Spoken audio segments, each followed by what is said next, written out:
3 ways employees' personal trauma affects your business.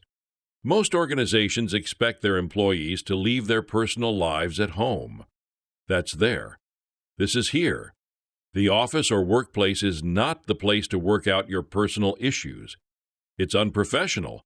For smaller personal issues, this is possible. No one should use their workplace as their emotional dumping ground. However, personal trauma, real trauma, makes this impossible. The person in trauma loses the capacity to function normally, thus their work performance suffers. Organizations, entrepreneurs, and workplaces of all shapes and sizes are well advised to become aware of how their employees' personal trauma impacts their organization.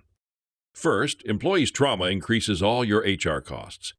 People with unresolved trauma take more leave of absences due to increased rates of sickness or burnout. They are more prone to leave the organization, and thus your hiring and retraining costs go up. They cannot effectively cope with workplace stress. They may be more prone to irritability and hypersensitivity, and may more regularly misinterpret social cues, leading to interpersonal conflicts. They may not be able to relate positively with authority figures, as much trauma results from people who were in authority over them.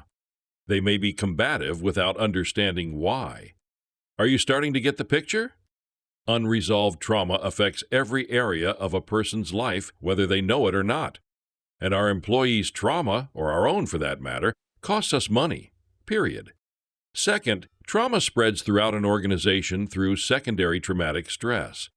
Research teaches us that when someone hears about a traumatizing event, they become traumatized very similarly, as if they had directly experienced the trauma themselves.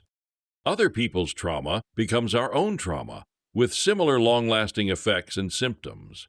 So, when a person comes into the workplace and tells another person about what they're going through, during lunch or a coffee break, each person who hears about the crisis or event is being affected. Trauma spreads. I've known entire workplace sites, departments, and entrepreneurial enterprises that have become traumatized because one person experienced a horrendous situation.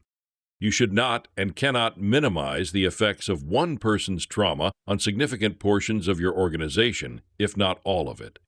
Third, the effects of trauma overrides desired or stated organizational values. Trauma keeps a person in flight, flee, and fawn behaviors. These are survival instincts.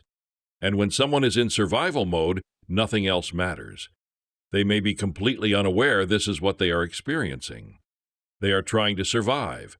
What possible emotional and spiritual resources do they have to adequately express organizational values?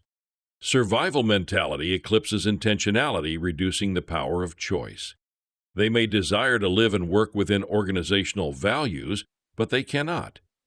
And organizational culture suffers. Businesses and organizations of all types, no matter the size or length of existence, need to take trauma seriously. It is not realistic to expect each person who is hired or affiliated with that organization to not have existing trauma. How each business, organization, leader, and group manages and supports individuals with trauma impacts financial and organizational culture, and ultimately may dictate longevity and success.